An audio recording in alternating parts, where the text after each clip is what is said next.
Good afternoon, everyone. Welcome to Bow City Radio for live coverage of today's Vanarama National League side clash between Ebbsfleet United and Bow City from the Cufflink Stadium. I'm Mark Stillman, commentating throughout with Bob Chester on summarising duties. Things are looking rosy for the Romans as they arrive in the Garden of England on the back of 3 straight wins to see them finish August in 4th spot. Today their challenge is to try and halt Dennis Kutrieb's league juggernauts, who have brushed aside playoff heartbreak in May to make the perfect start to this campaign with 6 wins from 6. Fleet's recipe for success has been throwing several players into the mix. 21 different have started and none have played every minute. Not since Bromley in 2010 have a side won their first 7 games of the season in National League South, but the wheels came off for the Ravens then as they finished in mid-table. Bob, I can't see this side from along the road in Kent faltering so alarmingly, can you? Good afternoon, everybody from North Kent, and no, I can't see that happening, Mark. I mean, 6 wins out of 6. I remember we started with 6 wins out of 6 in 2014-15, and come March we had the R word rather than anything else, rather than the P word for promotion. But no, I think they've got an incredibly experienced side. We were talking about that on the coach coming up, where 22 players you've listed, and 20 of those are over 25 or over.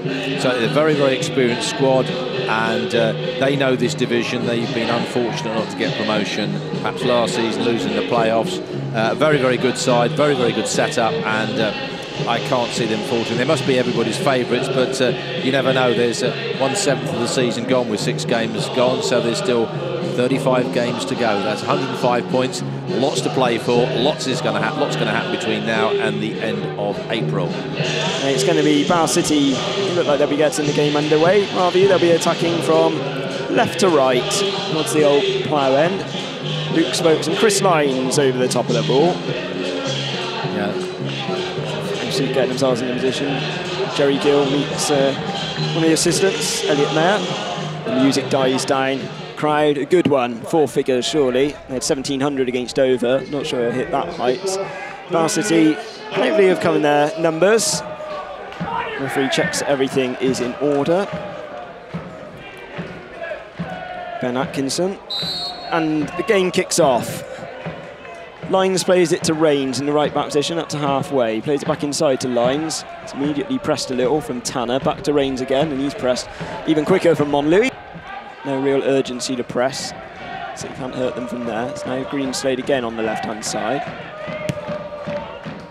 They're all down the left-hand side. Wilson got there before Solly. Tries to turn away from the former Charlton man. Still Wilson, holding on his men. Shoots. Excellent block from Solly. Slid in, and now Tanner can try and break away. The dangerous playmaker for Ebbsfleet through the middle. His yellow boots. Looking options to his left. Then said he has to go back to Hollis. Chelmsford haven't elsewhere among 12 games zone. Parcel's been robbed. Now there's a first chance for FC to break away. It's squared to Polyon. Polyon must surely score. He does.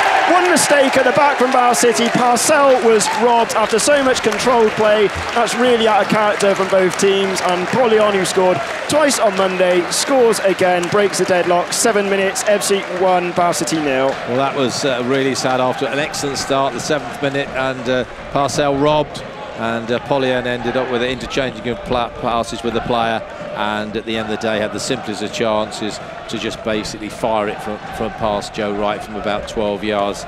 So after an excellent start, sometimes managers can't legislate for mistakes, and that's very out of character for Kieran Parcell. But the chance was taken and wrapped away to put the Fleet 1-0 up. Long throw from O'Neill. It's a flick on at the near post, but it's a flick over the bar from Hayden Hollis. See, every time he's had the ball thus far, he's just played it to a member of his back 3. He's got it again now under a little bit of pressure from Cook, but shows fancy footwork. Former Barnet man squares it to Solly, and again they play their way out of trouble, but they've lost it as Hayfield comes snapping in midfield, loses out. Polyon picks it up, turns away from trouble on the left-hand side. He's got Cundall to his left, Tanner through the middle. On to Tanner, neat back heel. This is wonderful. Bingham drags it wide. That little back heel from Tanner was exquisite. It completely wrong-footed the City defence, and Bingham dragged it across goal and out for a goal kick.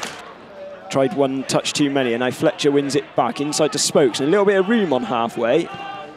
Again, he's tried to play in behind, but the defence